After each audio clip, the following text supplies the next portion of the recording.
The iPhone application, let alone being a technological feat, is going to draw in people that will be able to skim through, I presume, and find things that they may not have the access to if they were walking around a city, a country. It's just a wonderful thing for Australian writers to get into the Northern Hemisphere, and I think that this will be one way in which it can happen in a easier, more seamless effort, and I think that that's got to be good for writing and for writers and publishers.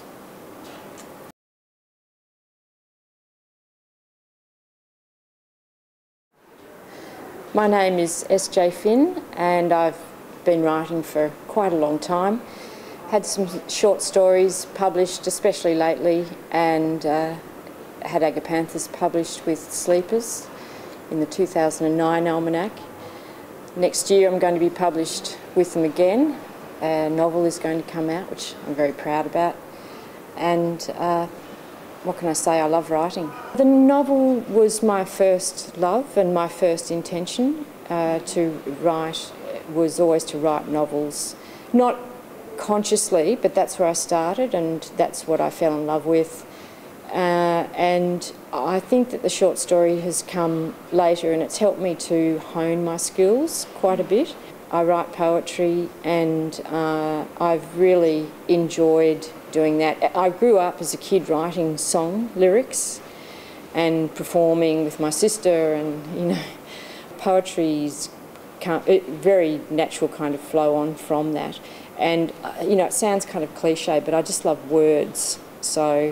And I love the written words and how they can be put together and manipulated, and I love the rhythm of writing. My sister was always much better at making up the tunes, so I always had the delight of writing the words.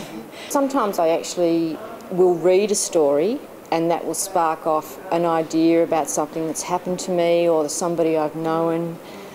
Sometimes it's about a very vague feeling that I've had through meeting a person and knowing them for a little while. Sometimes it can be a very short and sharp sentence that I've been told.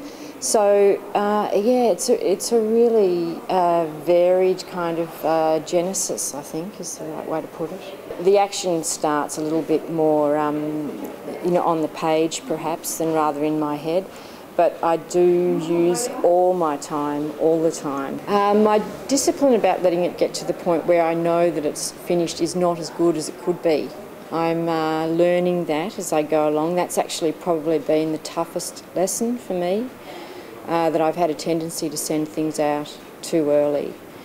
I think it's a combination of being too enthusiastic and just not really knowing what's happening, and being blinded by the emotional contact with the work.